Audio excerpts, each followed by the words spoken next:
Que veux-tu de moi? Mes prêtres m'ont oublié et mon temple gît en ruine.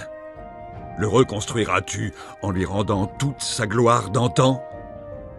Fais-le, et je te récompenserai en t'offrant l'âme d'or, ma légendaire épée. Quelqu'un pourra t'aider dans ta tâche. Écoute. Les mains rugueuses lissent la pierre, gravant le roc plutôt que l'os. À Caldera, un artiste attend de pouvoir créer son chef-d'œuvre. Trouve celui à qui ce poème fait référence. Va. Je suis content de toi. Ce temple est digne de moi et mon pouvoir pourra de nouveau être ressenti à travers lui. Prends l'âme d'or et serre-t'en d'une main ferme. Que tout le monde sache que mon culte a revu le jour. Pourquoi m'appelles-tu, misérable larve? En as-tu donc assez de la vie? Je devrais t'écraser sans réfléchir, et pourtant tu as su faire preuve de courage et d'ambition en osant m'approcher. Mais sauras-tu te montrer digne de moi? Je m'y attendais. Va-t'en si tu ne veux pas que cesse ta misérable existence. Tu es brave ou stupide, ou peut-être les deux en même temps. Quoi qu'il en soit, voici ta chance de faire la preuve de ta vaillance. Mon rasoir, fléau des hommes et des mers, n'a plus fait parler de lui depuis longtemps. Volé par un elfe pleutre et indigne d'une telle arme, il ne fait plus qu'amasser la poussière dans le tombeau d'Alas, près de Molagmar. Ramène-le-moi. Démontre-moi que tu es digne de faire tien le rasoir de Mérune. Tu as retrouvé mon rasoir? Parfait. Sens-tu comme il a soif? Et combien est grande la frustration qu'il ressent? Il va redevenir ce qu'il n'aurait jamais dû cesser d'être. Prends-le, et fais-en bon usage. Que tremblent ceux qui oseraient se dresser sur ton chemin. Fais couler le sang en l'honneur du rasoir de Mérune. Tu oses m'appeler, orc? Es-tu là pour rendre son honneur à ton peuple? J'ai en ma possession le casque d'Orengrive d'ours, champion des elfes noirs. Nombreux sont ses exploits, et pourtant, c'est un faux héros. Car toutes ses victoires sont en réalité le fait de son ami orc Karag Grokar. Il est grand temps que la légende de Griffe d'ours disparaisse. Cherche le dernier représentant de sa lignée et tue-le. Après quoi, je te donnerai le casque. Tu trouveras ta cible dans la cité où réside l'homme-dieu. C'est toi qui as osé m'appeler? Non, vous êtes bien tous les mêmes, vous autres mortels. Mais peut-être pourras-tu m'être utile. J'ai en ma possession le casque d'Orengrive d'ours, champion des elfes noirs. Nombreux sont ses exploits, et pourtant, c'est un faux héros. Car toutes ses victoires sont en réalité le fait de son ami orc Karag Grokar. Il est grand temps que la légende de Griffe d'ours disparaisse. Cherche le dernier représentant de sa lignée et tue-le. Après quoi, je te donnerai le casque. Tu trouveras ta cible dans la cité où réside l'homme-dieu. Tu as tué le faux héros, garantissant du même coup que nul autre ne suivrait son chemin. Ce faisant, tu as aidé le peuple orc à retrouver une partie de son honneur, ce qui me satisfait. Tiens, prends le casque d'Orengrive d'ours, porte-le fièrement, afin que tous se souviennent de ce qui s'est vraiment passé. Pourquoi m'appelles-tu maintenant? Je n'ai pas le temps d'entendre tes suppliques, misérable insecte. D'autres affaires autrement plus urgentes requièrent mon attention. Mantana. Il doit payer son insolence. Écoute-moi bien. Les fidèles qui refusent de me servir peuvent s'attendre à subir 1000 tourments de toute éternité. Mais je sais que tu vas accepter. Mantana est devenu insouciant et paresseux. Il passe son temps au fond de sa misérable caverne, permettant ainsi aux êtres de la surface de vivre comme ils l'entendent. Et pourtant, il devait être l'incarnation de la terreur. Son rôle consistait à semer la peur et le ressentiment chez les mortels. Mais il s'amuse à me narguer en restant dans sa grotte à ne rien faire. Tue-le. Envoie son âme dans les royaumes extérieurs, afin que je puisse le torturer éternellement, pour lui faire regretter son insubordination. Tiens, prends cette clé. Tu le trouveras dans la caverne de Coradour, à l'est de Kogorun. Tue ce crétin pour moi, et je saurai te récompenser. Ah, tu as libéré l'âme de Montana. Excellent. Il va apprendre ce que souffrir signifie, en ne connaissant que la douleur et les tourments jusqu'à la fin des temps. Je suis content de toi. Peut-être ferai-je encore appel à toi si l'envie m'en prend. D'ici là, accepte ceci et fais-en bon usage. Sème le chaos et la discorde autour de toi, partout où tes voyages te conduiront. Va. Alors comme cela, tu aimes le goût du sang, petite sangsue. La chaleur du soleil te manque-t-elle? Je peux te procurer un antidote, mais il te faudra commencer par m'aider. Tu trouveras ma fille Molag Grunda dans les souterrains de Dubdia qui s'étendent sous le mont Asarnibi. Elle s'y terre avec son compagnon, le misérable Atronak nommé Gwai. Elle croit que le seul fait de se cacher dans la grotte d'un ensorceleur la rendra invisible à mes yeux. Faut-il qu'elle soit stupide?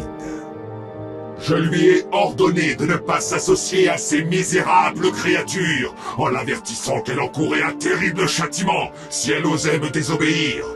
Et pourtant, elle continue de me défier. Je ne puis le tolérer.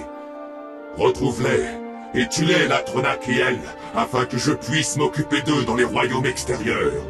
Une fois cela fait, reviens me voir et je te débarrasserai de ta non-vie. Mais méfie-toi de Molag Grunda, car elle est puissante.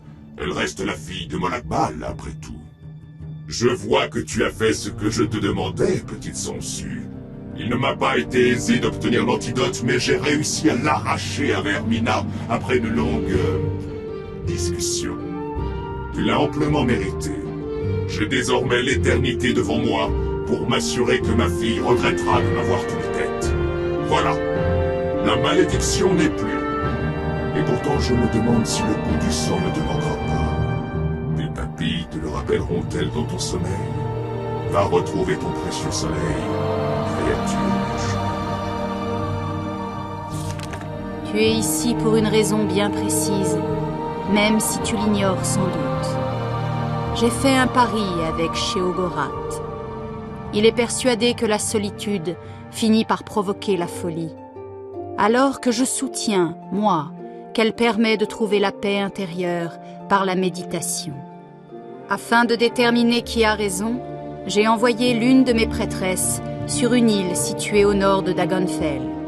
Si elle parvient à y conserver la raison en me priant chaque jour pendant 100 ans, cela prouvera que je suis dans le vrai.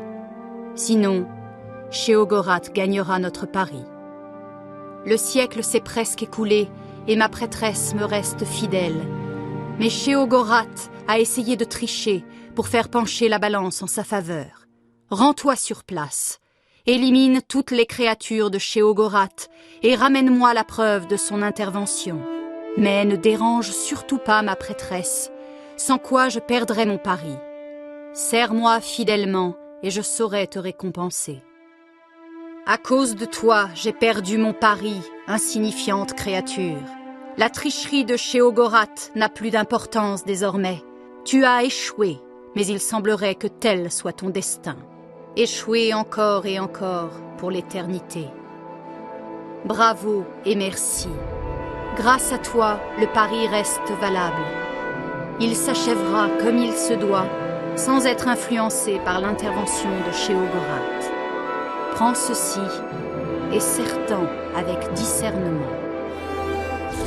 Qu'y a-t-il, insecte? Souhaites-tu servir Sheogorath? Cela laisserait penser que tu as laissé la folie s'emparer de ton esprit, ce qui me plaît. Va chercher la fourche d'horripilation chez l'ermite dément, résidant près d'Aldredenia. Mais méfie-toi de lui, car il n'est guère stable sur le plan mental. Fais bon usage de la fourche, mais n'oublie pas que nombreux sont ceux qu'elle a transformés. Serre-t'en pour porter le coup de grâce au netch géant vivant près de l'ermite. Fais cela et ramène-moi la fourche. Je saurai récompenser ton acte à sa juste valeur. Ah, je vois que tu as fait ce que je t'avais demandé. Bien joué. Et peut-être as-tu eu un avant-goût de la démence, hein? Ne va surtout pas croire que cela soit une malédiction, bien au contraire. Pour certains, c'est même la plus grande des bénédictions, car elle est source de soulagement indicible, même si elle est à double tranchant. Donne-moi la fourche d'horripilation. Je crois avoir là quelque chose qui te sera plus utile. Va maintenant, et n'oublie jamais ce que tu as vu. Je suis contente de toi.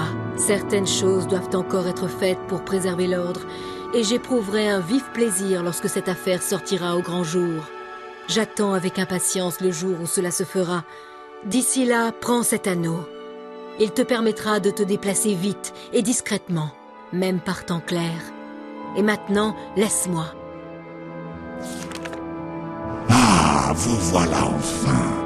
Les autres sont là depuis des jours. Vous êtes le dernier. L'heure de ma chasse est arrivée et vous devez y participer. Seuls les plus braves ont été choisis. Carius, l'impérial. Cœur gros, le Skal. Karstag, le géant de givre. Et vous. Vous avez fait preuve de vos talents de chasseur. C'est pourquoi cet honneur vous est accordé. Vous et les autres devez trouver le chemin de mes terrains de chasse. Soyez prudents, car seul l'un d'entre vous aura l'honneur d'affronter le chasseur lui-même, sous la lumière de la lune de sang. Les autres sont déjà partis, vous seuls restez. Attention, mortels, mes loups sont lâchés et ils ont soif de sang. Peut-être vous reverrai-je bientôt. Maintenant, allez. Ainsi, c'est vous. Vous avez échappé à mes loups et battu les autres concurrents. Je pensais que le géant sortirait vainqueur, mais peu importe. Vous avez prouvé votre valeur de chasseur, et ainsi gagné le plus grand honneur qui puisse être accordé à un mortel. Vous allez être ma proie. J'ai tout d'abord une question à vous poser. Qu'est-ce qui fait la valeur d'un chasseur? Est-ce sa force, la rapidité avec laquelle il frappe? Ou est-ce sa ruse, sa capacité à se montrer plus malin que sa proie? Répondez-moi, mortel, et décidez de votre destin. Vous avez fait votre choix, et scellé votre destin. Vous ne pourriez m'affronter dans toute ma gloire. Vous ne m'affronterez donc que sous l'un de mes aspects. Celui que vous avez choisi. Nous n'avons que peu de temps. La lune de sang est déjà basse dans le ciel. Préparez-vous, mortels, car vous êtes la proie désormais.